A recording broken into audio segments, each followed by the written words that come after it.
to introduce and then you introduce? I'm going to introduce you, Okay. and then I'll start in with the question. Okay. Okay, waiting on it to transmit over to Instagram. Okay, so this is what people are going to see on Instagram.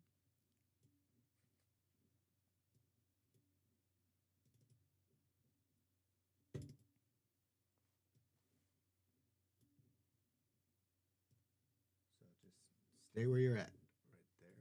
All right, let's go live here. Perfect. All right, let's start recording. And we'll start recording the mixer in five, four, three.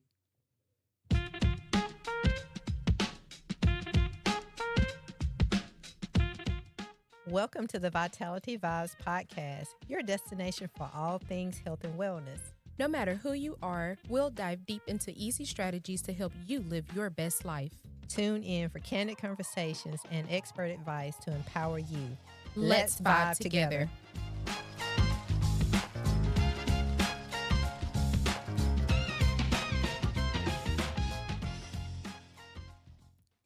Good afternoon. This is Dr. McLean, along with Whitney Coleman, your skin RN. Excited to bring you some interesting information, especially with this Arctic blast and all the cold weather that we have been having.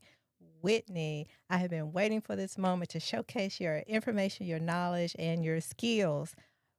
So, first of all, tell us a little about yourself and how you got into the skin business and a little bit about your background. Well, hello, everyone. It's good to be here again. My name is Whitney. I am a nurse. I am also an esthetician. So I've been an esthetician for 6 years, as well as nursing. My background is ICU, but my real love is skin. I love everything about it. I've always wanted to be a dermatologist. So going into aesthetics was one of the best things that I could have done. So I just want to be able to share my expertise. And again, my name is The Skin RN. You can find me on Instagram and TikTok under that name, The Skin RN. Wonderful. And you also take care of my skin, all my friends' Absolutely. skin. So you do an amazing job. You can find me at the Wellness District in Florence, Mississippi. I know. That's where I go and get all of my skincare needs. So while we're talking about winter skin, tell us, why do we have dry skin during the wintertime? Everybody would like to know that question. So, first of all, in the wintertime, cold air holds less moisture than hot air, than warmer air. Of course, we live in Mississippi, so it's humid. So it's easy for that moisture from the air to, we always sweat. We're used to the moisture in the summertime, but our skin's natural barrier, that stratum corneum is what we call it. It's responsible for holding that moisture barrier in our skin. And so when we have the cold air, that gets disrupted, because in the wintertime, it's easy for that heat to be evaporated from our skin. And so sometimes it's hard for anybody to hold in that moisture. So anybody they will start to feel the effects of all of this cold, slicing air, and so it's harder to maintain that moisture during that time. Okay. Well, let me ask you this, because I know there's a myth about if you have oily skin that you don't have to worry about taking care of your skin in the wintertime, only during the summertime. So can dry skin problems and winter skin problems and winterizing your skin, will that affect people with oily skin as well? Absolutely. I get a lot of my clients to ask me that same question. Well, I have oily skin, and absolutely, the wintertime will affect people with oily skin. And in fact, to just talk about oily skin just for a moment, that the reason why you have it, it's an overproduction of what's called sebum. And with the sebum, it's actually a mixture of liquids, which is it's not water loving. That gives us that greasy look on our skin, and it's basically made from fatty acids. And so if you do have oily skin, that sebum production is caused by an overproduction of those hormones.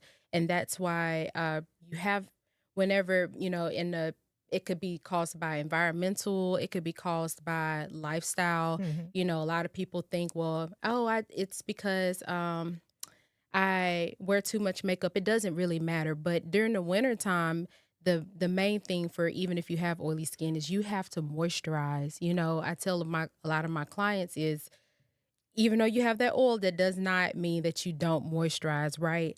Mhm. So there could be many reasons why you're oily, and a lot of times we're taught that overproduction of oil means that maybe we might be dehydrated and our skin is trying to overcompensate for the oil production. But either way, no matter what, you can be affected too. And so I tell a lot of my clients the key is to moisturize, moisturize, moisturize no matter what you might think Mhm. that you don't have to with oily skin. The I moisturize. That's the big thing.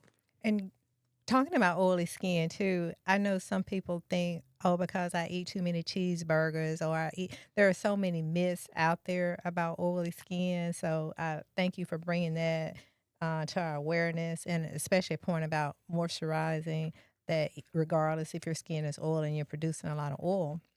The difference between that and the need that we do have to moisturize our skin. It's all about moisture and staying hydrated. And you talked about humidity beginning. So, where do you find a lower humidity? Well, this is that time of year we like to sit in front of our fireplaces. We like to get in the car and put the heat on blast, and we usually have the heat directly in front of our faces. We like to use a lot of the artificial heats with the standing heaters. Even though it's heat, that does not mean it's humidity. Heat and humidity are two different things. So when you have that dry heat in your face, you're actually stripping those oils. And I mean, I love it. They're comfortable.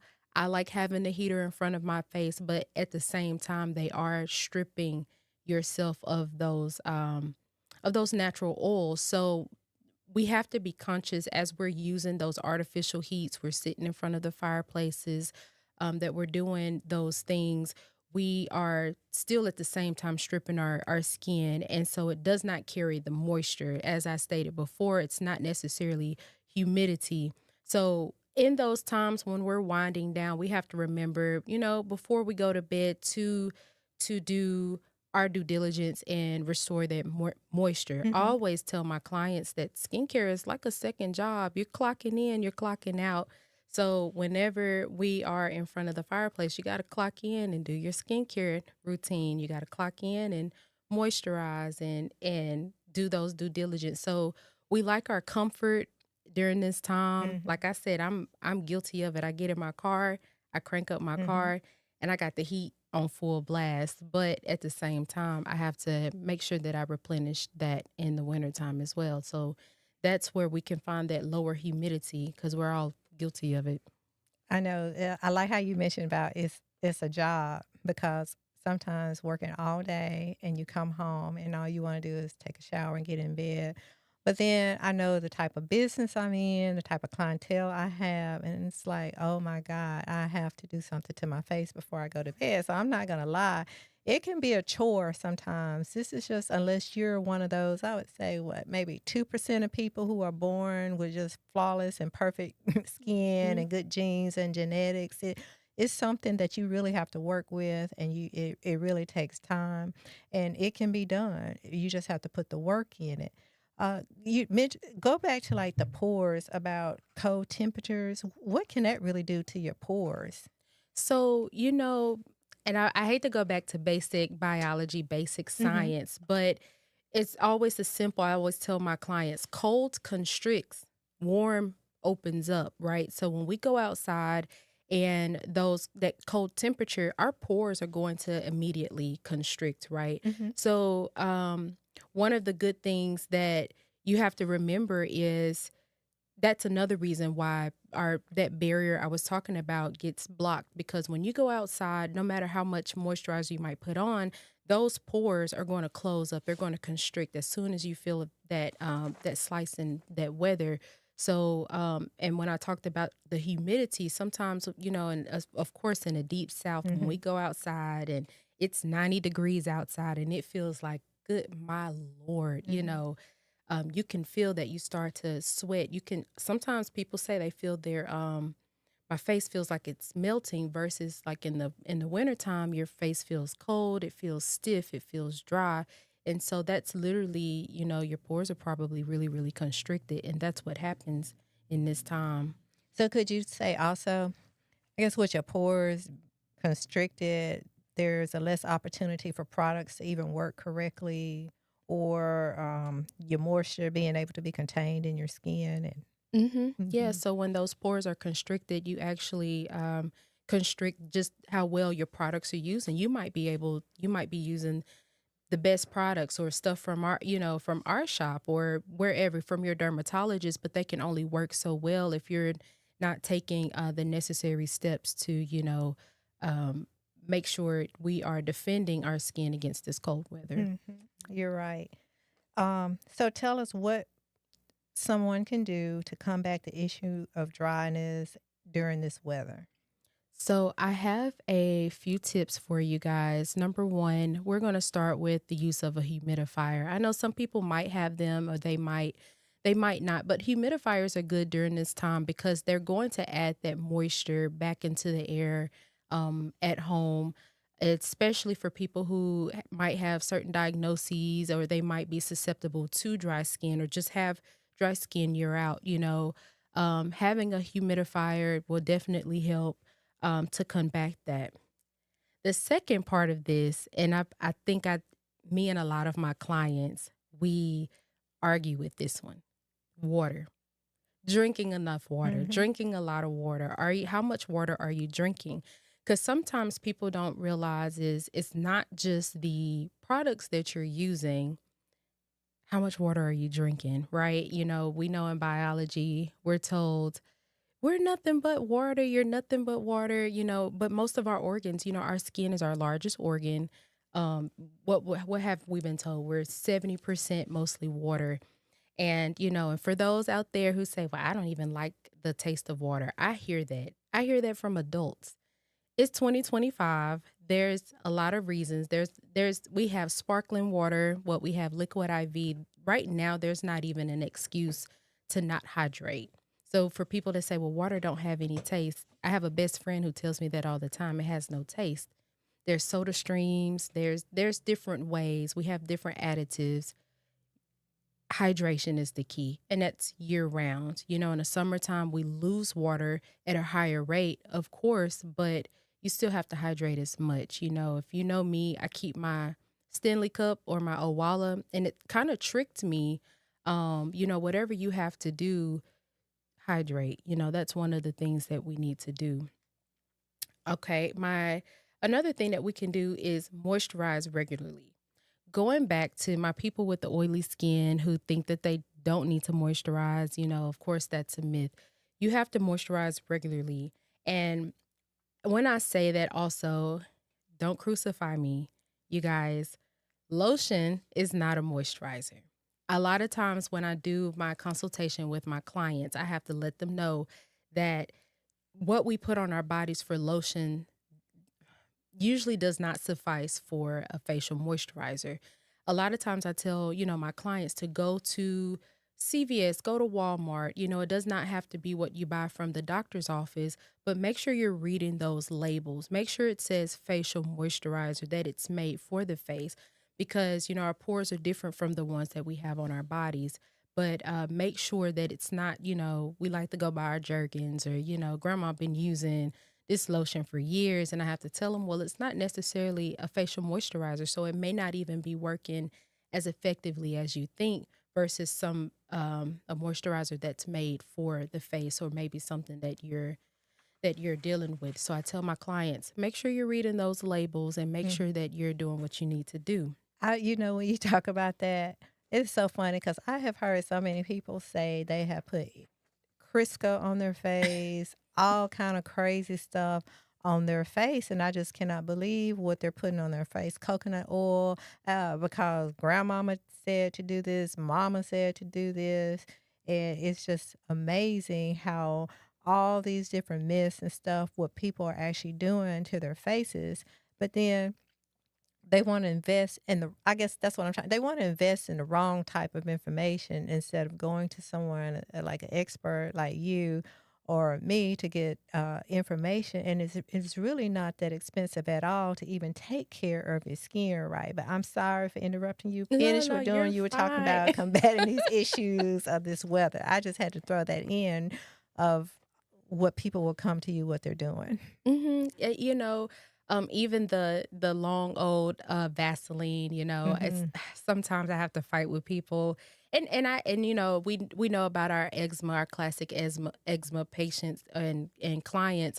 But I say, well, for those that don't have eczema, I'm like, that might just be a little too heavy on your pores. So I've heard that too, and I can't tell you how many times I fight people with, well, it's the cocoa butter, and I'm like, Ah, I Hmm. get it. I get it.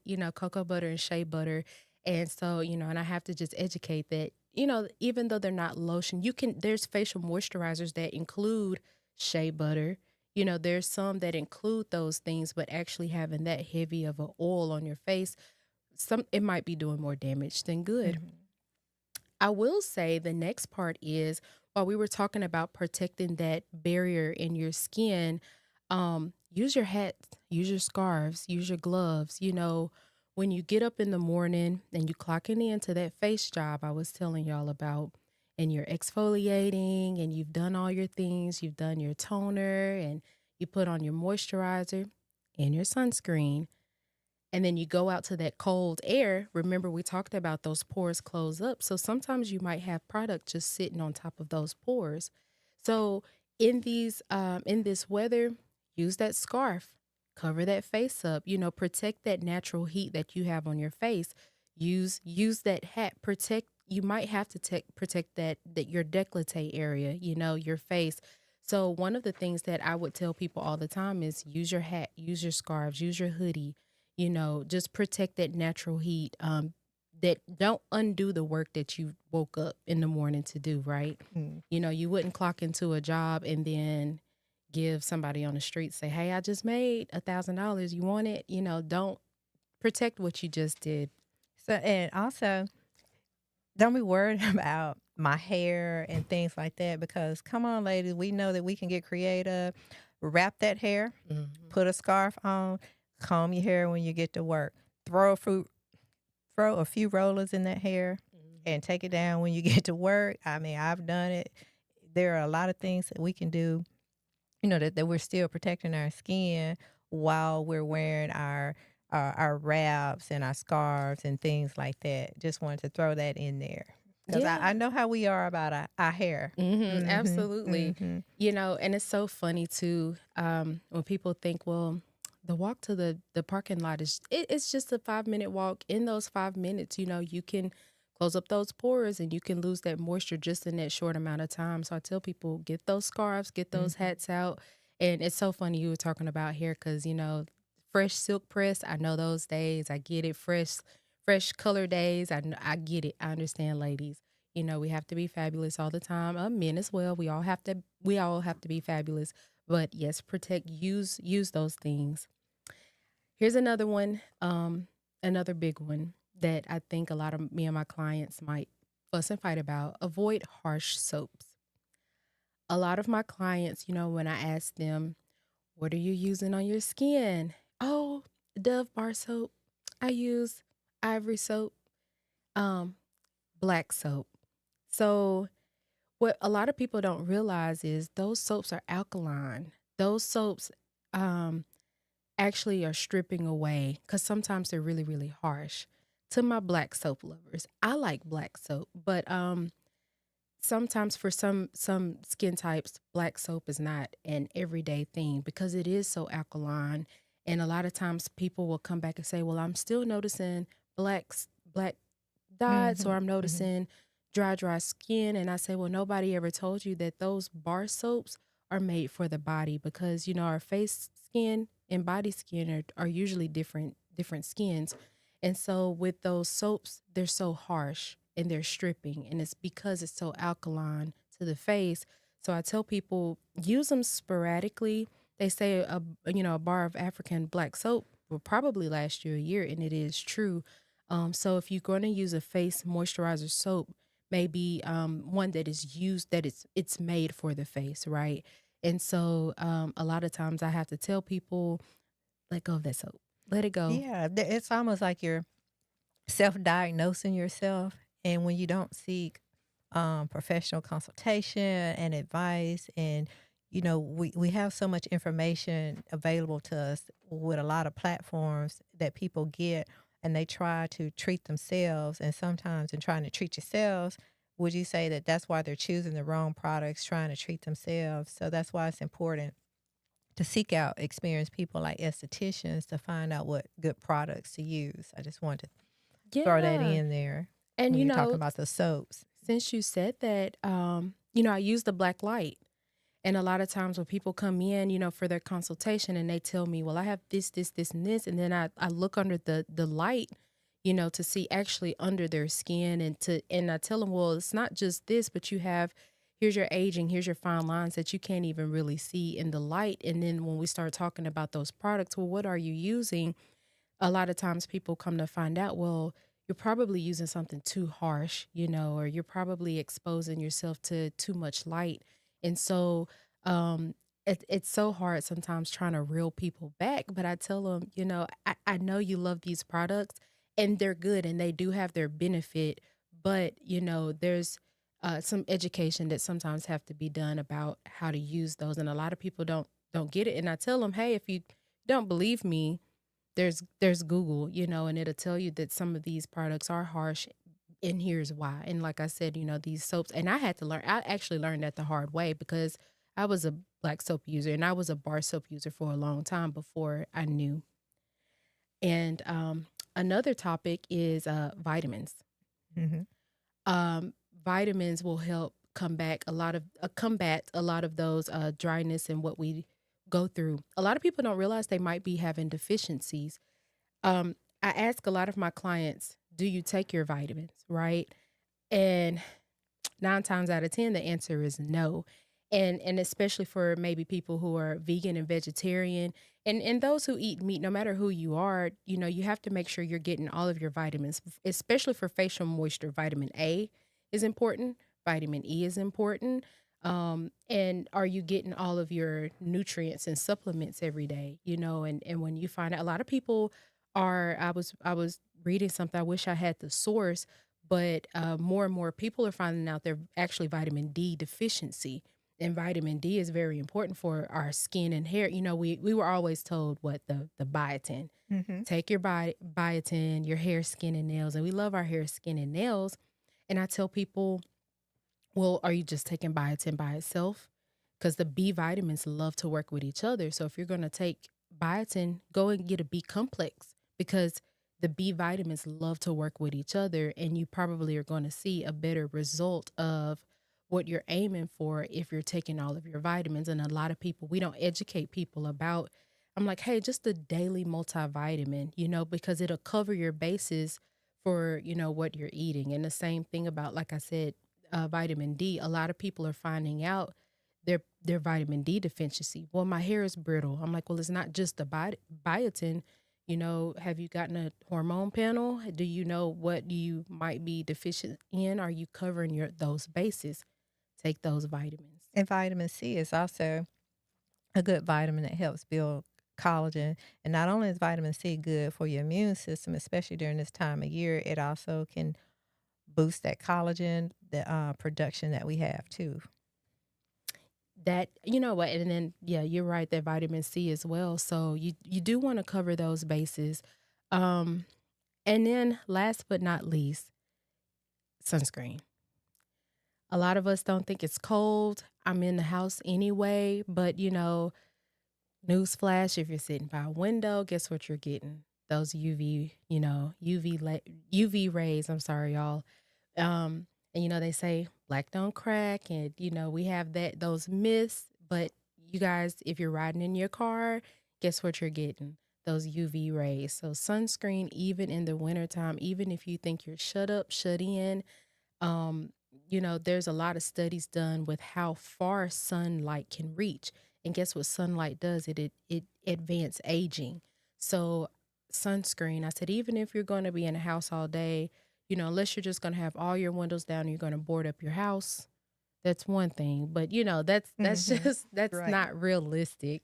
Yeah, I'm glad you said that, that black don't crack. Black can crack, and I know it can crack because of the Botox and fillers that I do, and there's nothing wrong with that. Like you know earlier, if you're not blessed with perfect skin and good genes, if we live longer, eventually that's just part of living longer, and it's nothing to be ashamed about. It's just something that eventually is going to happen if you live long enough. So it's just a part of you can slow down the process with early prevention, like what you're talking about. Can so leading into that, can you tell us some products to look for? Absolutely. So a lot of times, when I'm talking to my clients, again, I tell them that going back to the lotion versus facial moisturizer, um, I tell them to, when you're looking for a facial moisturizer, there are certain things that to look for that will attract moisture. One of them, you'll see on the commercials hyaluronic acid. I've been using it for. I have a facial moisturizer that has the hyaluronic acid in it. Sometimes you'll see it abbreviated as HA. If you ever see HA, that's what it's abbreviated as. And it's one of the things that attracts moisture. Also, ceramides. You'll see a lot of commercial about ceramides, and then also glycerin. Those things will attract moisture. And if you see a facial moisturizer that has those things in there, those are things that will attract moisture. Those are good things, especially around this time, that helps your skin retain that moisture, actually helps the collagen production. And I just tell people of all ages, everybody wants to be, what's that song, Forever Young? Hmm. I want to be, that's the anthem. Everybody lives by that because everybody's living younger, and for the most part, we want to look younger, and not even really younger, look our best. And so I'm a believer of the ceramides and the hyaluronic acid. Yeah, I agree with you because I'm really trying to steer away from that anti-aging slogan that you see all the time. I think it's just about you looking the best that you can possibly be, feeling the best that you can possibly be, regardless of your age. So, instead of trying to defy the fact that I'm 50, 60, 70, oh, I'm the best 50-year-old that's out there, or the best 70-year-old that's out there, and I have the greatest skin that's out there. So there's nothing wrong with aging. That's what we want to do. Want to age and get to a certain point and be able to enjoy life and kids and grandkids and great grandkids. And what so in saying that, so what type of populations that you would say that more people are more susceptible with dry skin, and also even more would need to winterize their skin? And well, speaking of age, those who, the older we get, the less moisture that we're able to retain. If you're not used to drinking water, I tell my 30-year-olds, my 40-year-olds, get used to drinking water now at a consistent basis. So it's in habit. So when you're in your 50s, 60s, and people say, oh, girl, your skin is glowing, you're used to it. But dry skin comes more common with that age. When you get to that postmenopausal, if you get the heat flashes, and that's when a lot of times a lot of my clients will say, I've never had acne. And I look through their chart, and I kind of see they might be in their 50s, and I say, well, are you going through menopause? They say, yep. And I say, well, that's where our hormones are changing. Your hormones, you might see a decrease, and that's when you can come to us for Wellness District, because we also do hormone replacement. We'll do an episode about that one day. But going back to the skin changes, that's a huge time. It's puberty, and then Hmm. it's like you're doing the same thing during post hormonal, because you have a drop in those hormones. Um, Another population, we have different ailments. Let's talk about eczema. Hmm. This is the time for people who are diagnosed with eczema. They're not looking forward to this time, and that's where I go back to. Now I'm going to give them a pass with the Vaseline, because I know the Vaseline works a lot with that population. But use those hats, use those scarves, protect those skin. Let's talk about people with diagnosed with diabetes. Diabetes is associated with low wound healing. In this season, you have you're susceptible to fissures and skin cracking, with the cold air. A lot of people, if you're not taking care of your skin as a diabetic, I try to tell my clients with that history that this is the time now more than ever that you want to take care of your skin as a diabetic. Make sure you're on top of the things that you have to do for health, because I can give you the facials and I can do all of those things, but make sure you're doing your part with the diabetes diagnosis because of the higher susceptibility, with the having wounds and cuts and fissures. People with the history of DVTs, poor circulation, you can also get those cuts and fissures in your skin, disrupted capillaries. I also want to talk to my people with a history of psoriasis. When you have flare ups and your skin flakes and it doesn't feel good, I know how painful it is. Going back to using those products, using what you need, because when you have those cracks and fissures, it just makes it so much worse on your skin. And also, if you have hypothyroidism, during this time, people with the endocrine issues and the thyroid issues, make sure you're on top of your game medically as well, because you're susceptible for dry skin with hypothyroid. And also, very important, people with autoimmune diseases like lupus, if you're autoimmune, um, you have a high susceptibility to infections, or, sometimes you have those low days. Make sure your skin, you're protecting that barrier. We don't want to get infections, and make sure you're on top of the things that you have to do medically. So there's different populations that might have to just make sure that you're just on top of your game, especially with your medical conditions, because, like I said, our skin is our largest organ. And sometimes, with our medical conditions, we just have to make sure that we're caring for ourselves, more importantly, that we're taking care of ourselves. So, can you, on our very first episode, we had Dr. Lewis here, who was a psychologist who talked to us about food addictions and cravings. Can you talk to us about how foods can affect our skin and our overall health, and even the moisture in our skin? Absolutely. We like our superfoods.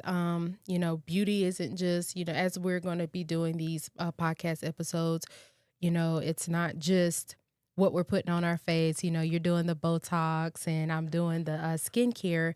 But one of the good foods are like our fatty fishes. I say fishes, y'all. I know.